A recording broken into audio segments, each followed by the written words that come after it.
ये Albert's ratio test. इस test की मदद से हम कोई भी एक पॉजिटिव टर्म सीरीज को टेस्ट करके ये पता लगा सकते हैं कि क्या ये जो सीरीज है ये हमारा कन्वर्जेंट होगा या फिर डाइवर्जेंट होगा। तो ये टेस्ट कहता है कि if UN be a series, be a positive term series such that limit n tends to infinity UN plus 1 by UN is equal to L। हमारा इस सीरीज का n+1th term divided by nth term का जो ratio होगा when n tends to infinity that will be equal to L, and if this L is smaller than 1 then the series will converge, and अगर ये हमारा L होगा 1 से बड़ा then the series will diverge, और अगर L equal to 1 होगा तो कभी कभी कन्वर्जेंट होगा, कभी कभी डाइवर्जेंट होगा। अगर L equal to 1 होता है तो ये जो टेस्ट है, ठीक है, ये फेल हो जाता है। और इस सीरीज का कन्वर्जेंस टेस्ट करने के लिए हमको कोई और एक टेस्ट की मदद लेनी पड़ेगी। ओके, तो आपको पता होना चाहिए एक से ज्यादा test so that you can test any series, any positive term series. चलिए अभी हम इसको प्रूव करते हैं। बाद में इस टेस्ट की मदद से बहुत सारे पॉजिटिव टर्म सीरीज को हम टेस्ट करेंगे, बहुत सारे एग्जाम्पल्स हम प्रैक्टिस करेंगे। ओके, तो इसको टेस्ट करने के लिए पहले हम एक हमारा कोई भी एक पॉजिटिव टर्म सीरीज एज्यूम कर लेंगे such that limit n tends to infinity UN plus 1 by UN is equal to L, and हम ये सब प्रूफ करेंगे। Okay, so let series UN be a positive term series and limit n tends to infinity UN plus 1 by UN is equal to L। Okay, case 1 देखिए, इस case में लिखा गया है 0 इज स्मॉलर देन L।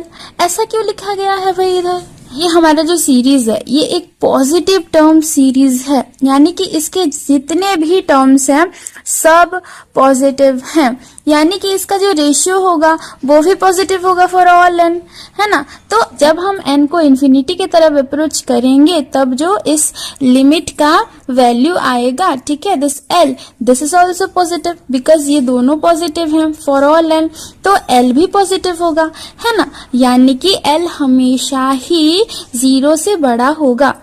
अभी first case हम consider कर रहे हैं जिसमें हमारा L 1 से छोटा होगा, ठीक है। तो case 1 where 0 is smaller than L and L is smaller than 1। Okay, let epsilon greater than 0 be any छोटा सा positive number such that L plus epsilon is smaller than 1। ठीक है, हमने एप्सिलॉन एक छोटा सा पॉजिटिव नंबर एज्यूम किया है such that L plus epsilon will be smaller than 1, and let L plus epsilon equal to alpha. इसको एक नाम दे दिया, ठीक है, let it be alpha. Alpha is smaller than 1 and alpha is not equal to 0. Now, according to our assumption, this limit n tends to infinity UN plus 1 by UN is equal to this. According to this assumption, we can write that for this epsilon greater than 0, there exists a positive integer m such that modulus of UN plus 1 by UN minus L is smaller than epsilon for all n greater than equal to m। क्यों भाई ऐसा क्यों होता है? यही तो है limit का डेफिनेशन, है ना। As UN plus 1 by UN, ये जो सीक्वेंस है, sequence UN plus 1 by UN, इसका लिमिट है L, therefore we can write that for each epsilon greater than 0 there exists a positive integer m such that we can write this statement, this is for all n greater than equal to m। अगर आपको limit of A sequence में कुछ doubt है तो आप limit of A sequence वाला video थोड़ा सा चेक कर सकते हो, मैं उसका लिंक आपको डिस्क्रिप्शन में दे दूंगी। So from this statement we got L minus epsilon is smaller than UN plus 1 by UN and this is smaller than L plus epsilon for all n greater than equal to m। ये दोनों statement equivalent है। Okay, UN plus 1 by UN it's smaller than L plus epsilon। L plus epsilon क्या है? It is our alpha and this is for all n greater than equal to m। So हम यहाँ n के बदले में m put कर सकते हैं, m plus 1 भी पुट कर सकते हैं, m plus 2 भी पुट कर सकते हैं। तो चलिए पुट करके देखते हैं। So for n greater than equal to 1 we can write all this that अगर हम n की जगह m पुट कर देंगे तो ये बन जाएगा UM plus 1 by UM it's smaller than alpha। अगर हम m की जगह m+1 पुट कर देंगे तो ये बन जाएगा um+2 by um+1, this is smaller than alpha, and so on. अगर हम n की जगह n-1 पुट कर देंगे तो हमको मिल जाएगा un by un-1, it's smaller than alpha. और अगर हम सबको मल्टीप्लाई कर देंगे, ये सारी इनइक्वालिटीज को अगर हम मल्टीप्लाई कर देंगे तो हमको मिल जाएगा product of all this it's smaller then product of all this. ये कितनी बार है? दिस इज n-m टाइम्स, है ना। तो हमको मिल जाएगा um+1 by um into um+2 by um+1 up to un by un-1, it's smaller than alpha to the power n-m। Okay अब ये सारे टर्म्स कैंसिल हो जाएंगे और बस बचे रहेंगे un by um, and this is smaller than alpha to the power n-m for all n greater than equal to m। Okay अगर हम दोनों तरफ um मल्टीप्लाई कर देंगे तो हमको मिल जाएगा un is smaller than um into alpha to the power n by alpha to the power m। बस कुछ नहीं किया है मैंने, बस alpha to the power n-m के बदले में alpha to the power n divided by alpha to the power m यहाँ लिखा गया है। Okay this is for all n greater than equal to m। तो हमको मिल जाता है un is smaller than um into alpha to the power n divided by alpha to the power m for all n greater than equal to m, and alpha is smaller than 1, and since m is a fixed integer, m हमारा एक fixed number है, therefore um भी एक fixed number होगा, alpha भी एक fixed number है क्योंकि l और एप्सिलॉन दोनों ही एक fixed number है, therefore alpha to the power m भी एक fixed number होगा, यानी कि हमारा um by alpha to the power m this is a fixed finite number, let it be k। ठीक है, तो हमको यहाँ से मिल गया क्या कि un is smaller than k into alpha to the power n for all n greater than equal to m। mth term और mth टर्म के बाद जितने भी टर्म्स आएंगे सब टर्म्स के लिए हम ये लिख सकते हैं। और हमने तो पहले से ही पढ़ा हुआ है, क्या हमने पढ़ा है? Comparison test for positive term series. पहले थोड़ा सा रिवाइज कर लेते हैं उस टेस्ट के बारे में। ओके कंपैरिजन टेस्ट के हिसाब से अगर un सीरीज और vn सीरीज दो पॉजिटिव टर्म सीरीज हैं और ऐसा एक k एक non zero number k exist करता है एंड ऑल्सो एक ऐसा m एक पॉजिटिव इंटीजर m एग्जिस्ट करता है जिसके लिए हम लिख सके कि un it's smaller than equal to k vn for all n greater than equal to m, then if vn series converges then the series un is also convergent, और अगर हमारा un series divergent होगा तो vn series भी divergent होगा। For all n greater than equal to m, un is smaller than k into alpha to the power n, and since the series alpha to the power n it is a convergent geometric series, क्योंकि यहाँ जो alpha है हमारा that is smaller than 1, therefore our series alpha to the power n it is a convergent series, and according to our comparison test for positive term series we have as the series is a convergent series, therefore we got that our series un is also a convergent series. Since this is a convergent geometric series, therefore we got that by comparison test the series un is convergent. अभी consider करते हैं case 2। When L is greater than 1, क्या होगा अगर हमारा L 1 से बड़ा होगा? Let epsilon be greater than 0 such that L minus epsilon is greater than 1. Epsilon एक छोटा सा पॉजिटिव नंबर है जिसके लिए हम ये लिख सकते हैं, and let this L minus epsilon is equal to beta, beta is greater than 1। Okay हमने इसका बस एक नाम दे दिया है, and since limit n tends to infinity un+1 by un is equal to L, हमने पहले से ही ये एज्यूम कर रखा है, therefore there exists a positive integer m naught such that L minus epsilon is smaller than un+1 by un, and this is smaller than L plus epsilon for all n greater than equal to m naught। और यहाँ से हमको मिल जाता है कि un+1 by un is greater than L minus epsilon, L minus epsilon यानी beta. Okay, this is for all n greater than equal to m naught. So we have that un plus 1 by un is greater than beta for all n greater than equal to m naught. हम इसको लिख सकते हैं for all n greater than equal to m naught, यानी हम n की जगह m naught put कर सकते हैं, n की जगह m naught plus 1 पुट कर सकते हैं. Similarly, if we put n equal to n minus 1, we will get this. ठीक है, अभी हम सबको सारे इनइक्वालिटी को मल्टीप्लाई कर देंगे तो हमको मिल जाएगा u m naught plus 1 by u m naught multiply u m naught plus 2 divided by u m naught plus 1. ऐसे ऐसे करते हुए up to u n by u n minus 1 is greater than beta into beta up to कितनी बार n minus m times. So we got that this is greater than beta to the power n minus m naught. और यहाँ सारे के terms cancel हो जाएंगे और बस बच जाएगा un by um naught.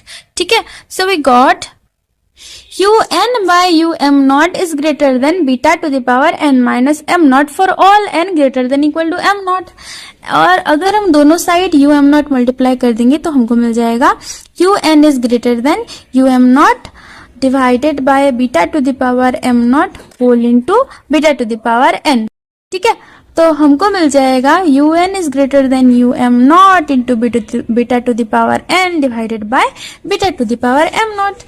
मैंने यहाँ beta to the power n minus m naught के बदले में लिख दिया है beta to the power n divided by beta to the power m naught. And since m naught is a fixed number, therefore um naught और beta to the power m naught ये दोनों जो है नंबर्स ये भी finite number होंगे, fix number होंगे.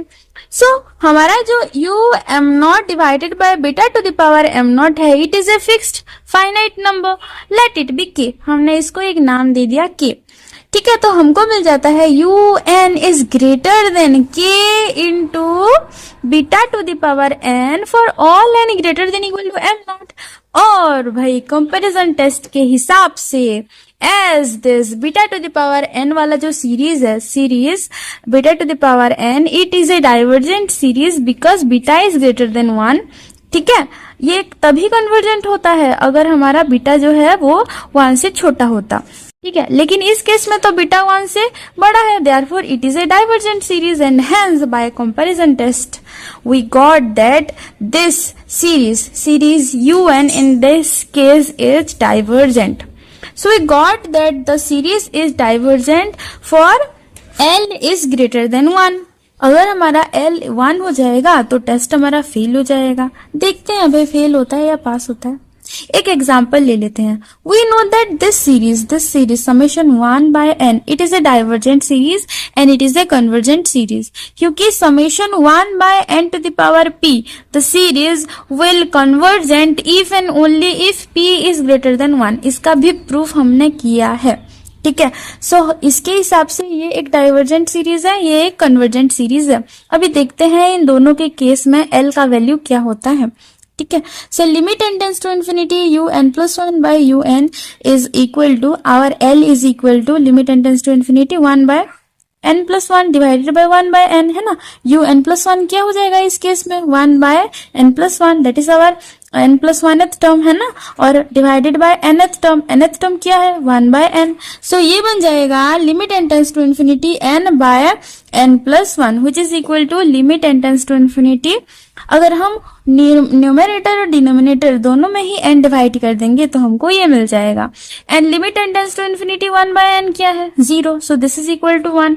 और इस केस में limit n tends to infinity un plus 1 by un is equal to limit n tends to infinity un plus 1 क्या है भाई 1 by n plus 1 to the power 2 और un क्या है 1 बाय n स्क्वायर. तो ये बन जाएगा limit n tends to infinity n by n plus 1 का square which is equal to 1 का square which is equal to 1 है ना. इस केस में भी हमारा L का वैल्यू 1 हो गया, इस केस में भी हमारा L का वैल्यू 1 हो गया. तो अगर हमारा L का वैल्यू जब 1 हो जाएगा तब हम कह नहीं सकते कि जो सीरीज है ये कन्वर्जेंट होगा या फिर डाइवर्जेंट होगा. कभी कभी कन्वर्जेंट भी हो सकता है, कभी कभी डाइवर्जेंट भी हो सकता है. इस केस में ये अपना वादा नहीं निभाता है. ठीक है, अगर 1 से छोटा होगा तो कन्वर्जेंट, 1 से बड़ा होगा तो डाइवर्जेंट. अगर 1 हो गया तो भाई पता नहीं, आपको अलग एक टेस्ट करना पड़ेगा. अभी और एक एग्जांपल देख लेते हैं कि कैसे इस जो टेस्ट है इसको कैसे यूज करें। ठीक है, एक एग्जांपल देख लेते हैं हम। Test for convergence of the series summation n square minus 1 into x to the power n divided by n square plus 1 where x is greater than 0।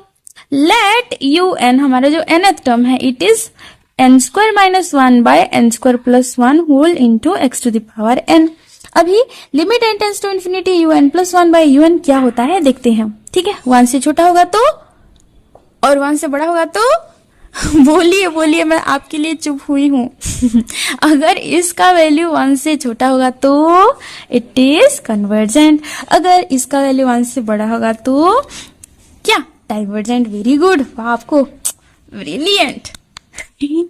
सो देखते हैं क्या होता है।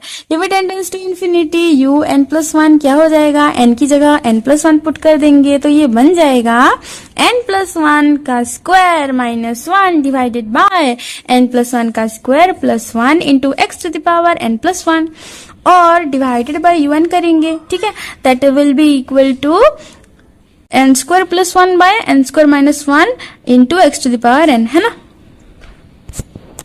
un डिवाइड है ना, तो ये दोनों न्यूमरेटर डिनोमिनेटर क्या हो जाएंगे, उलट पलट हो जाएंगे, तो ये बन जाएगा दिस। ठीक है, this is equal to limit n tends to infinity n into 1 plus 1 by n हो जाएगा ये टर्म, है ना, n into 1 plus 1 by n का square minus 1 divided by n into 1 plus 1 by n का स्क्वायर प्लस 1 और यहाँ x to the power n plus 1 divided by x to the power n दोनों कैंसिल हो जाएंगे और बस बचा रहेगा x। ठीक है, और यहाँ भी n स्क्वायर कॉमन ले जाऊं तो ये बन जाएगा n square plus 1 becomes n square into 1 plus 1 by n square और ये बन जाएगा n square into 1 minus 1 by n square, क्योंकि हमको चाहिए 1 बाय n या फिर 1 बाय n स्क्वायर वाला टर्म, है ना, तभी limit n tends to infinity वो सारे टर्म्स कैंसिल हो जाएंगे, दैट विल टेंड टू 0, है ना, तो हमको बस बचा रहेगा 1 1 1। ठीक है, ओके, तो देखते हैं क्या होता है। Limit n tends to infinity ये बन जाएगा ये। ठीक है, एंड नाउ n वाले टर्म्स कैंसिल हो जाएंगे और बस बच जाएगा limit n tends to infinity this is equal to 1 plus 1 by n का square minus 1 by n square into 1 plus 1 by n square divided by n square into 1 plus 1 by n का square plus 1 by n square into 1 minus 1 by n square into x। ठीक है, अब थोड़ा सा try कर लीजिएगा अपने आप। ठीक है, उसके बाद ही इसको देखिएगा। तो ये बन जाएगा हमारा x and we know that x is greater than 0। तो जब जब हमारा x का वैल्यू जो है वो 1 से छोटा होगा तब ये जो सीरीज है ये कन्वर्जेंट होगा, और जब जब हमारा x का वैल्यू 1 से क्या हो जाएगा, बड़ा हो जाएगा, तब ये जो सीरीज है ये डाइवर्ज करेगा। लेकिन what about x is equal to 1, अगर हमारा x का वैल्यू 1 हो गया तो क्या होगा, यही आपके लिए टास्क है। आपको ट्राई करना है कि x इज इक्वल टू 1 पे हमारा ये जो सीरीज है ये क्या होगा, क्या ये कन्वर्जेंट होगा, क्या ये डाइवर्जेंट होगा, या फिर दोनों ही नहीं होगा। आपको ट्राई करना है। ठीक है, तो आप कमेंट में मुझे लिख दीजिएगा क्या होगा इसका आंसर। अगर आपको नहीं आया तो आप लिख दीजिएगा, अपने मन से लिख दीजिएगा कि एग्जाम्पल नहीं हुआ, और उसको और एक बार कीजिए तो मैं कर दूंगी। Okay, so this is all about our ratio test, okay, and this is very useful test। इसको आपको जानना ही है। ये थोड़ा सा इजी पीजी भी है और थोड़ा सा क्या है कि इजी पीजी है यार, इजी पीजी है। Okay, bye.